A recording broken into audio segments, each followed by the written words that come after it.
Hello guys, அனைவருக்கும் வணக்கம். இப்போ தான் நம்ம சேனலுக்கு ஃபஸ்ட் டைம் வரீங்கன்னா மறக்காமல் நம்ம சேனலை சப்ஸ்கிரைப் பண்ணி வச்சுட்டு பாருங்கள் காய்ஸ்.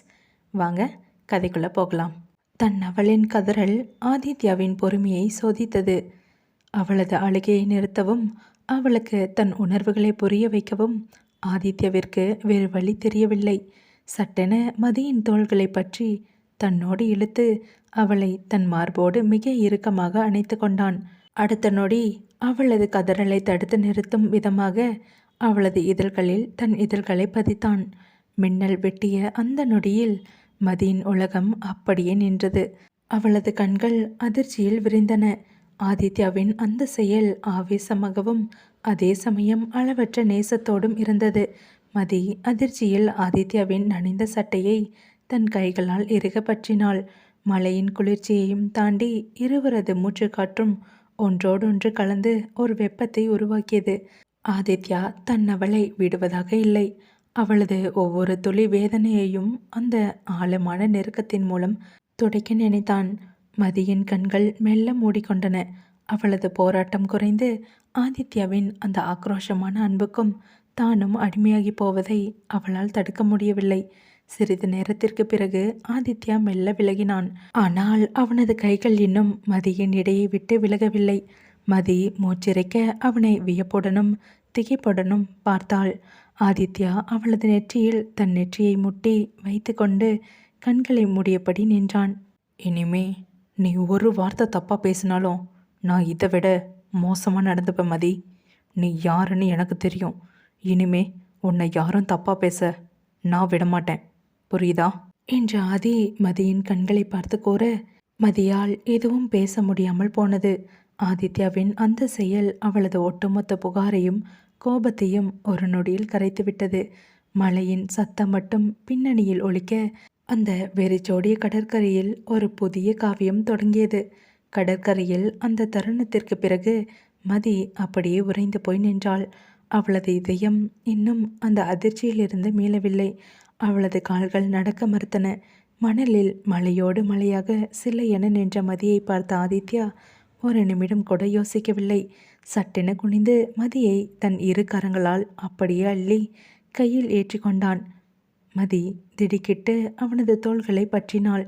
அவளது நனைந்த புடவையின் பாரத்தை பொருட்படுத்தாமல் அவளை சுமந்து கொண்டு தன் காரை நோக்கி நடந்தான். காரின் முன் கதவை திறந்து அவளை மிக மென்மையாக இருக்கையில் உட்கார வைத்தான். அவளது கண்கள் இன்னும் அகல விரிந்து கலங்கி போயிருந்தன. ஆதித்யா காரை சுற்றி வந்து ஓட்டுநர் இருக்கையில் அமர்ந்தான். அடுத்த நொடி அவன் மதியின் பக்கம் சாய்ந்தான். அவளது சீட் பெல்ட் போடுவதற்காக அவன் மிக நெருக்கமாக வந்தபோது அவனது சூடான மூச்சுக்காற்று மதியின் கழுத்திலும் முகத்திலும் பட்டது. மழையின் குளிர்ச்சியிலும் அந்த வெப்பம் மதியை என்னவோ செய்தது. அவளது நெஞ்சு படபடவென அடித்து கொண்டது. ஆதித்யா பெல்ட்டை மாட்டும் வரை அவளது மூச்சை கூட தடுத்து நிறுத்தி வைத்திருந்தாள். அவன் பெல்ட்டை மாட்டிவிட்டு நிமிர்ந்தபோது அவனது முகம் மதியின் முகத்திற்கு மிக அருகில் இருந்தது. ஆனால் மதி அவனை பார்க்கவில்லை. அவளது கண்கள் கலங்கி கண்ணீர் கன்னத்தில் வழிந்து கொண்டிருந்தது. அவள் ஒரு வார்த்தை கூட பேசவில்லை. பேசும் நிலையில் அவளும் இல்லை. ஆதித்யா காரை செலுத்த தொடங்கினான். சாலை முழுவதும் மழை நீர் தேங்கி நிற்க கார் அமைதியாக நகர்ந்தது. மதி, நான் செஞ்சதுக்காக நீ என்கிட்ட கோபப்படுறன்னு எனக்கு தெரியுது. ஆனால் உன் வாயால் நீ ஒரு தகுதியே இல்லாதவன்னு சொன்னியே, அதை என்னால் தாங்க முடியல. அந்த நேரத்தில் உன்னை சமாதானப்படுத்த எனக்கு வேற வழி தெரியல. மதி ஜன்னல் பக்கம் திரும்பி வெளியே பெய்யும் மழையை பார்த்தபடி இருந்தாள். அவளது மௌனம் ஆதித்யாவை இன்னும் பேச தூண்டியது. நான் சொன்னதை நல்லா கேட்டுக்கோ மதி. உன் மேலே கை வைக்கணுன்ற எண்ணம் எனக்கு கிடையாது. ஆனால் உன்னை எனக்கும் மேலே யாராவது ஒரு வார்த்தை தப்பாக பேசினா இந்த ஆதித்யவர்மன் ராட்சசனாக மாறிடுவான். அன்னைக்கு ரியா கையை பிடிச்சப்ப கூட எனக்கு இவ்வளோ கோபம் வரல. ஆனால் இன்னைக்கு நீ அழுததை பார்த்தப்போ என் கட்டுப்பாட்டை நானே இழந்துட்டேன் என்று ஆதித்யா இவ்வளவு தூரம் பேசியும் மதி அமைதியாகவே இருந்தாள். அவளது மௌனம் சம்மதமா அல்லது எதிர்ப்பா என்று புரியாமல் ஆதித்யா தவித்தான். ஆனால் அவனது கைகள் ஸ்டேரிங்கை பிடித்திருந்தாலும் அவனது பார்வை அவ்வப்போது மதியின் மீது விழுந்தது. மதி, இந்த இடைவெளியை நான் இப்போவே குறைச்சிட்டேன்னு நினைக்கிறேன். இனிமே நீ சாதாரண பொண்ணு இல்லை, நீ ஏன் மதி, புரிஞ்சதா? இப்போ அமைதியாக உட்காரு, வீட்டில் கொண்டு போய் விடுறேன். கார் மதியின் வீட்டை நெருங்கியது. ஆதித்யா காரை நிறுத்திவிட்டு அவளை பார்த்தான். அவள் இன்னும் அதே சிலையான கோலத்தில் தான் இருந்தாள். போ, போய் பத்திரமா இரு, சூடாக ஏதாச்சும் குடி. நாளைக்கு ஆஃபீஸ் வரப்போ பழைய மதியாக வரணும். ரியாவை பார்த்து கலங்குற பொண்ணா இல்லை, இந்த ஆதித்யாவோட மதியாக வரணும். மதி மெதுவாக தன் கைகளால் கண்ணீரை துடைத்து கொண்டு ஒரு வார்த்தை கூட பேசாமல் காரிலிருந்து இறங்கி தன் வீட்டுக்குள் ஓடினாள். ஆதித்யா அவள் மறைவது வரை அங்கேயே காத்திருந்துவிட்டு ஒரு நீண்ட பெருமூச்சுடன் காரை கிளப்பினான். வெளியே மழை இன்னும் ஓயவில்லை. இடியின் முழக்கமும் மின்னலின் கீற்றுகளும் அந்த இரவை இன்னும் கனமாக்கின. ஆனால் மதியின் அறைக்குள்ளும் ஆதித்யாவின் மாளிகைக்குள்ளும் அதைவிட பெரிய புயல் ஒன்று வீசிக்கொண்டிருந்தது. மதி தன் அறையில் இருட்டில் படுத்திருந்தாள். போர்வையை தலைவரை போத்திருந்தாலும் அவளது கண்கள் தூக்கத்தை தழுவ மறுத்தன.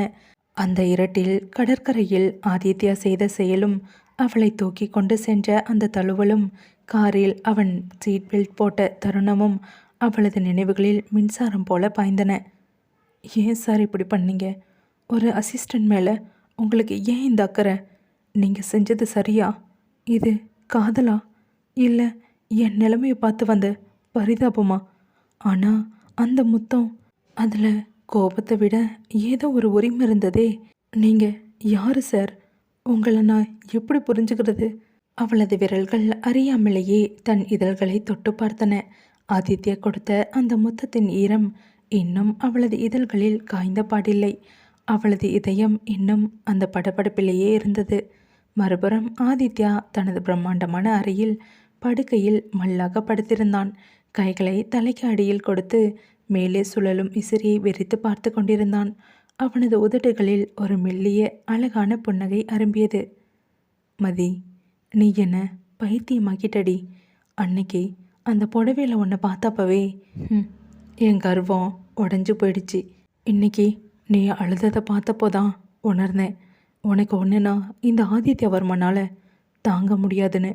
உலகமே உன்னை தப்பாக பேசினாலும் நான் உன்னை கைவிட மாட்டேன். நீ வெறும் என் அசிஸ்டண்ட் இல்லடி, நீ என் உயிர், என் மூச்சு. அந்த மழையின் சத்தத்தில் மதியை அணைத்த அந்த நிமிடம் அவனுக்கு ஒரு புது வாழ்க்கையை கொடுத்தது போல இருந்தது. மதியின் சிந்தனையை அவளது தாயார் பார்வதியின் குரல் உடைத்தது. மதி, மதி, சாப்பிட வாடி, எவ்வளோ நேரமாக கூப்பிடுறது? மதி மெதுவாக எழுந்து ஹாலுக்கு வந்தாள். அவளது முகம் ஒரு மாதிரியாக இருப்பதை பார்வதி கவனித்தார். என்னடியாச்சு, முகம் ஏன் ஒரு மாதிரி இருக்கு? கண்ணெல்லாம் செவந்து போய் எதையாவது பார்த்து பயந்துட்டியாடி என்று துருவி துருவி கேட்க, இல்லைம்மா, ஒன்றும் இல்லை, சும்மா ஒரு மாதிரி இருக்கு, பசிக்கல. அப்போது அவளது தந்தை உள்ளே வந்தார். மகளின் வாடிய முகத்தை பார்த்ததும் பதறி போனார். என்ன மதிமா, உடம்பு எதுவும் சரியில்லையா? டாக்டர்கிட்ட போகலாமா? இல்லைப்பா, அதெல்லாம் ஒன்றும் இல்லை. இன்னைக்கு வேலை கொஞ்சம் ஜாஸ்தி, அதான் லேசாக தலைவலிக்குது. ஒரு தூக்கம் போட்டால் சரியாகிடும்பா, நான் போய் ரெஸ்ட் எடுக்கிறேன் என்று கூறியவள் சாப்பிடாமல் அறைக்கு திரும்பிய மதி மீண்டும் ஜன்னல் ஓரம் அமர்ந்து பெய்யும் மழையை பார்த்தாள். அவளது சிந்தனை முழுவதும் ஆதித்யாவே சுற்றி வந்தது. அவனது அதிகாரமான பேச்சு, அவனது அதிரடி அக்கறை, எல்லாவற்றிற்கும் மேலாக அவனது அந்த ஆழமான நேசம் மதியை ஒரு புரியாத இன்பத்தில் ஆழ்த்தியது. இரவு முழுவதும் உறக்கமின்றி இருவரும் தவித்தனர். ஆதித்யா நாளை அலுவலகத்தில் மதியை எப்படி எதிர்கொள்வது என்று திட்டமிட்டு கொண்டிருந்தான். மதி நாளை ஆதித்யாவின் முகத்தை பார்க்க தைரியம் இருக்குமா என்று அஞ்சினாள். ஆனால் இருவரது இதயங்களும் நாளைக்காக தான் காத்து கொண்டிருந்தன. அலுவலகத்தின் பிரம்மாண்டமான கண்ணாடி நுழைவு வாயில் வழியாக மதி உள்ளே நுழையும் போது அங்கிருந்த அத்தனை ஊழியர்களின் பார்வையும் ஒரு நொடி நிலைத்து நின்றது. இன்று மதி தேர்ந்தெடுத்திருந்தது ஒரு நேர்த்தியான கருப்பு நிற ஜார்ஜெட் புடவை. அவளது பால் போன்ற வெண்மை நிறத்திற்கும் அந்த அடர் கருப்பு நிறத்திற்கும் இடையே ஒரு மாயாஜால போர் நடப்பது போல இருந்தது. நேற்று நனைந்த அந்த ஃப்ரீ லாங்கர் இன்று பட்டு போல அவளது இடுப்பு வரை அலைப்பாய்ந்தது. மலையில் நனைந்த ரோஜா மலர் போல அவள் அவ்வளவு பொலிவாக தெரிந்தாள். ஆனால் அவளது கண்களில் ஒரு மெல்லிய பயமும் தயக்கமும் கலந்திருந்தது. நேற்றைய சம்பவங்களுக்கு பிறகு ஆதித்யாவின் முகத்தை பார்ப்பது எப்படி என்ற குழப்பம் அவளை துளைத்து கொண்டிருந்தது. இந்த பக்கம் தன் அறையின் வெளிப்பக்க கண்ணாடி வழியாக எப்போதோ மதியின் வருகைக்காக காத்திருக்க தொடங்கிவிட்டான். அவள் கருப்பு புடவையில் வருவதை பார்த்ததும் அவனது இதயம் தாளம் தப்பியது. கையில் இருந்த காஃபி கப்பை மேஜையில் வைத்தான். மதி, இப்படி ஒரு அழகை வச்சுட்டு என்னை என்னடி பண்ண சொல்கிற? நேற்று அழுதுட்டு இருந்த அந்த பொண்ணு தானா இது? இந்த கருப்பு புடவையில் உன்னை பார்க்கும்போது என் வேலையில் என்னால் எப்படிடே கவனம் செலுத்த முடியும்? அவள் தன் மேஜையில் வந்து அமர்ந்ததை பார்த்ததும் அவளை உள்ளே அழைக்க அவனது மனம் துடித்தது. ஆனால் நேற்று நடந்த முத்தத்திற்கு பிறகு அவள் எவ்வளவு சங்கடப்படுவாள் என்பதும் அவனுக்கு தெரியும். அதனால் அவனாக அவளை அழைக்காமல் அவளது நடமாட்டங்களையே ரகசியமாக கவனித்து கொண்டிருந்தான். மதி வேண்டுமென்றே ஆதித்யாவின் அரைப்பக்கம் திரும்புவதை தவிர்த்தாள். அப்போது ரியா தன் முகத்தில் ஒரு வஞ்சக புன்னகையோடு அலுவலகத்திற்குள் நுழைந்தாள். நேற்று ஆதித்யா தன்னை திட்டியதை அவளால் மறக்க முடியவில்லை. அதற்கு பழிவாங்க இன்று மதியை இந்த நிறுவனத்தை விட்டே துரத்த வேண்டும் என்ற நோக்கில் ஒரு போலி புகாரை தயார் செய்து வைத்திருந்தாள். என்ன மதி, நேற்று அவ்வளவு நடந்தோம், இன்னைக்கு ஒன்றும் நடக்காத மாதிரி கருப்பு புடவையை கட்டிக்கிட்டு வந்துட்டியா? யாருக்காக இந்த அலங்காரம்? அடுத்தது யாருக்கு வலை வீச போற? சுற்றியிருந்த ஊழியர்கள் மீண்டும் மதியையே பார்க்க தொடங்கினர். மதிக்கு அழுகை முட்டி கொண்டு வந்தது. ஆனால் அவள் அமைதியாக தலை குனிந்து இருந்தாள். ரியாவின் சத்தம் கேட்ட அடுத்த வினாடி ஆதித்யா தன் அறையை திறந்து கொண்டு வெளியே வந்தான். அவனது முகம் இப்போது கோபத்தில் இல்லை, மாறாக ஒரு கொடூரமான அமைதியில் இருந்தது. ரியா, ஆஃபீஸில் எதுக்கு இவ்வளோ சத்தம்? உன் வேலையை பார்க்குறத விட அடுத்தவங்களை கேலி பண்ணுறது தான் உன் வேலையா என்று அனைவர் முன்னிலையிலும் ஆதி கூற, ஆதி, இவன் நேற்று என்ன பண்ணான்னு உனக்கு தெரியும்ல. இவளை போன்றவங்க இந்த கம்பெனியில் இருந்தா கம்பெனியோட பேரு கெட்டு போயிடும் ஆதி. இதோ இவன் மேலே இருக்கிற கம்ப்ளைண்ட்டோட ஆதாரங்கள் இருக்கு. ரியா ஒரு ஃபைலை ஆதித்யாவிடம் நீட்டினாள். ஆதித்யா அதை வாங்கி பார்க்க கூட இல்லை. அதை அப்படியே கீழே போட்டு மிதித்தான். இங்கே பாரு ரியா, இந்த கம்பெனியோட சிஇஓ நான். யாரை வைக்கணும் யாரை தூக்கணும்னு எனக்கு தெரியும். நேற்று நீ மதிய பேசின வார்த்தைங்களுக்கு இன்னும் நான் உன்னை போலீஸில் ஒப்படைக்கல. அதுக்கு உன் அப்பா மேலே இருக்கிற மரியாதை தான் காரணம். ஆனால் இப்போ ஒரு அறிவிப்பை எல்லார் முன்னாடியும் சொல்கிறேன். ஆதித்யா மதியின் அருகில் சென்றான். அவனது நெருக்கம் மதியை மீண்டும் அந்த பழைய நடுக்கத்திற்கு உள்ளாக்கியது. இன்னைக்கு தேதியில் இருந்து மிஸ் மதிவதனி வெறும் என் பர்சனல் அசிஸ்டண்ட் மட்டும் இல்லை, அவள் இந்த நிறுவனத்தோட ஹெட் ஆஃப் ஆப்ரேஷன்ஸ். இனிமே அவள் தான் இந்த கம்பெனியோட முக்கியமான முடிவுகளை எடுப்பா. அவளுக்கு கீழே தான் நீயும் வேலை செய்யணும் ரியா.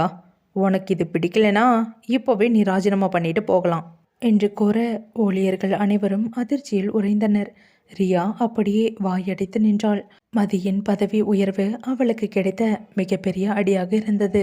மதி ஆதித்யாவை நிமிர்ந்து பார்த்தாள். அவனது கண்களில் அவளுக்காக ஒரு மிகப்பெரிய பாதுகாப்பும் யாருக்கும் தெரியாத ஒரு ஆழ்ந்த காதலும் ஒளிந்திருந்தது. ஆதித்யா மதியின் காதுக்கு அருகில் மெதுவாக குனிந்து ஊழியர்களுக்கு கேட்காதவாறு சொன்னான். இந்த பிளாக் சாரி உனக்கு ரொம்ப அழகாக இருக்கு மதி. ஆனால் பயத்தை விட்டுட்டு நிமிர்ந்து நில்லு, உனக்காக நான் இருக்கேன். அவன் அப்படி சொல்ல மதி அங்கேயே சிலையாக நின்றாள். அவளது இதயம் இப்போது பயத்தால் அல்ல, ஒரு புரியாத கர்வத்தாலும் காதலாலும் வேகமாக துடிக்க தொடங்கியது. ஆதித்யா அந்த அறிவிப்பை வெளியிட்ட அடுத்த வினாடி ரியாவின் காலடியில் இருந்த பூமி பிளந்தது போல இருந்தது. Head of operations. இந்த நிறுவனத்தில் ஆதித்யாவுக்கு அடுத்தபடியாக ஒரு அதிகாரமிக்க பதவி. அதுவும் ஒரு சாதாரண மிடில் கிளாஸ் பொண்ணுக்கா? ரியா அப்படியே உறைந்து போய் நின்றாள். அவளது கண்கள் விரைந்து முகம் அவமானத்தில் கருத்து போனது. சுற்றியிருந்த ஊழியர்கள் ஒருவரை ஒருவர் பார்த்து பேசிக்கொள்வதும் மதியை வியப்பாக பார்ப்பதும் அவளுக்கு சாட்டை அடியைப் போல இருந்தது. ஆதி, உனக்கு என்ன பைத்தியம் பிடிச்சிருக்கா? நேற்று வேலைக்கு வந்த ஒருத்திக்காக இந்த ஆஃபீஸோட பவரை தூக்கி கொடுக்குறியா? அவளுக்கு என்ன தகுதி இருக்குன்னு இவ்வளோ பெரிய பதவியை கொடுத்துருக்க? இது என் அப்பாவுக்கு தெரிஞ்சா? ஆதித்யா அவளை ஏளனமாக பார்த்து ஒரு மெல்லிய புன்னகை புரிந்தான். உன் அப்பாவை நீயே போய் கூட்டிகிட்டு வரியா? தகுதியை நீ தீர்மானிக்க முடியாது. நேற்று ஃபேக்டரியில் நடந்த அந்த ஆக்சிடெண்ட்லேயே மதியோட புத்திசாலித்தனத்தை எப்படின்னு நான் நேரடியாகவே பார்த்துட்டேன். அது மட்டும் இல்லாமல் இவளோட ரிப்போர்ட்ஸை எல்லாம் இந்த கம்பெனியோட லாபத்தை 20% உயர்த்தியிருக்கு. இது போதாதா? ரியாவுக்கு ஆத்திரம் தலைக்கு மேல் ஏறியது. அவளது மேக்கப் போட்ட முகம் வேர்வையிலும் ஆத்திரத்திலும் விகாரமாக காட்சியளித்தது. இது அநியாயம் ஆதி. என்னால் இவளுக்கு கீழே வேலை செய்ய முடியாது. ஒரு பிச்சைக்காரிக்கு கீழே நான் கை கட்டி நிற்கணுமா? இவளை பார்த்தா எனக்கு அருவெறுப்பாக இருக்குது. ஆதித்யா சட்டென மதியின் அருகில் நெருங்கி நின்றான். அவனது பார்வை ரியாவை சுட்டெரித்தது. அப்போ நீ இப்பயே உன் ராஜினாமா கடிதத்தை கொடுக்கலாம் ரியா. அது வரைக்கும் இந்த நிமிஷத்துல இருந்து மதி சொல்கிறது தான் இந்த ஆஃபீஸோட ரூல்ஸ். அவன் முன்னாடி நீ மரியாதையாக நிற்கணும். அப்படி முடியலன்னா வாசலில் செக்யூரிட்டி இருக்காங்க. அவங்க மூலமாக உன்னை வெளியே அனுப்ப எனக்கு தெரியும். அனைவர் முன்னிலையிலும் ஆதித்யா தன்னை இப்படி சிறுமைப்படுத்தியதை ரியாவால் தாங்க முடியவில்லை. அவளது கைகள் ஆத்திரத்தில் நடுங்கின. மதியை ஒரு முறை தீப்பார்வையை போல பார்த்துவிட்டு அங்கிருந்து தனது பையை எடுத்துக்கொண்டு தன் சிறப்பு சத்தம் ஹாலில் அதிரும்படி வேகமாக தன் கேபினுக்குள் ஓடினாள். அவள் உள்ளே சென்றதும் அங்கிருந்த பொருட்களை தூக்கி எறிந்து சத்தம் போட்டாள். எந்த ஒரு தகுதியுமே இல்லாத அந்த மதியை நான் சும்மா விட மாட்டேன். ஆதி உன்னை தலையில் தூக்கி வச்சு ஆடுறானா? உன்னை அதே இடத்துல இருந்து கீழே தள்ளி விடலை. என் பேர் ரியா இல்லடி. உன் கௌரவத்தையும் அழகையும் ஒட்டு மொத்தமாக அழிப்பேண்டி. அங்கே வெளியே மதி திகைத்து நின்றாள். கௌரவம் கிடைத்தது ஒரு பக்கம் இருந்தாலும் ஆதித்யாவின் இந்த அதிரடி முடிவு அவளுக்கு பெரும் சுமையாக தெரிந்தது. ஆதித்யா அவளை ஒரு புன்னகையோடு பார்த்துவிட்டு கண் பார்வையாலேயே தைரியமாயிரு என்று சொல்லிவிட்டு தன் அறைக்குள் சென்றான். கருப்பு புடவையில் அந்த தேவதை இப்போது ஒரு அதிகாரமிக்க பெண்ணாக அந்த இருக்கையில் அமர்ந்தாள். ஆனால் அவளது இதயம் இன்னும் ஆதித்யாவின் அந்த இரகசிய புன்னகையிலேயே தவித்து கொண்டிருந்தது. அலுவலகத்தின் பரபரப்பு ஒரு புறம் இருக்க மதியின் மேஜையில் இருந்த இன்டர்காம் மெல்ல ஒலித்தது. மதி பதற்றத்துடன் போனை எடுத்தாள். மறுமுனையில் அந்த அதிகாரமான குரலுக்கு சொந்தக்காரன் ஆதி. மதி, என் கேபினுக்கு வா. அவ்வளவுதான். மதிக்குள்ளே ஒரு நடுக்கம் பரவியது. நேற்றைய கடற்கரை சம்பவத்திற்கு பிறகு இப்போதுதான் முதன்முறையாக தனிமையில் அவனை சந்திக்கப் போகிறாள். தனது கருப்பு நிற புடவையின் தலைப்பை சரி செய்து கொண்டு கைகளை ஒன்றோடொன்று பிசைந்து கொண்டே அவனது அறையின் கதவை தட்டிவிட்டு உள்ளே நுழைந்தாள். ஆதித்யா தனது பெரிய சுழல் நாற்காலியில் அமர்ந்து ஒரு கையால் பேனாவை சுழற்றி கொண்டே அவளை பார்த்து கொண்டிருந்தான். அவளது கருப்பு புடவை அழகில் அவன் மீண்டும் ஒரு முறை தொலைந்து போனான். வாங்க மிஸ் ஹெட் ஆஃப் ஆப்ரேஷன்ஸ் என்று மதியின் கண்களை பார்த்து கோர மதி அவனது கண்களை பார்க்க துணிவின்றி தலை குனிந்து நின்றாள். அவளது விரல்கள் சேலை தலைப்பை இறுக்கமாக பிடித்திருந்தன. சார், நான் கம்பெனிக்கு வந்து வெறும் 5 நாள் தான் ஆகுது சார். எனக்கு எதுக்கு சார் இவ்வளோ பெரிய பொறுப்பு? எனக்கு இது வேண்டாம் சார். நிஜமாவே நான் இதுக்கு தகுதியானவளான்னு எனக்கு தெரியலை. எல்லாரும் என்னை தப்பாக பேசுவாங்க சார் என்று மதி கூற அவளது பேச்சை அவன் பாதியிலேயே நிறுத்தினான். இங்கே வா, இங்கே வந்து நில்லு மதி என்றான். மதி தயக்கத்துடன் அவனது மேஜைக்கு மிக அருகில் சென்று நின்றாள். அடுத்த நொடி மின்னல் வேகத்தில் ஆதித்யா எழுந்து அவளது கையை பற்றி இழுத்தான். எதிர்பாராத அந்த வேகத்தில் மதி நிலை தடுமாறி ஆதித்யாவின் மடியில் அப்படியே அமர்ந்தாள். அவளது கருப்பு புடவை அவனது கால்களில் படர அவனது வலுவான கைகள் அவளது இடையை சுற்றி வளைத்து அவளை தன்னோடு இறுக்கிக் கொண்டன. மதியின் இதயம் ஒரு நொடி நின்று துடித்தது. அவளது மூச்சுக்காற்று அவனது முகத்தில் பட இருவரின் இதய துடிப்பும் அந்த அறையின் நிசப்தத்தில் எதிரொலித்தது. ஆதித்யா மெதுவாக அவளது தோளில் சரிந்திருந்த நீண்ட கரிய கூந்தலை மெல்ல ஒதுக்கிவிட்டு அவளது காதோரம் முகம் புதைத்தான். மதியின் கழுத்தின் அந்த மென்மையான வளைவில் அவனது சூடான மூச்சுக்காற்று பட்டபோது மதி அப்படியே சிலையாக உறைந்து போனாள். இதோட இந்த எபிசோட் முடியுது. நெக்ஸ்ட் எபிசோடில் என்ன நடக்க போகுதுன்னு பார்க்கலாம். மறக்காமல் நம்ம சேனலை சப்ஸ்கிரைப் பண்ணி வச்சுட்டு பாருங்கள் கைஸ். இந்த எபிசோடு எப்படி இருந்ததுன்னு மறக்காமல் கமெண்ட்டில் சொல்லுங்கள். அப்போ தான் எனக்கு தெரியும். தேங்க்ஸ் ஃபார் வாட்சிங். பாய்.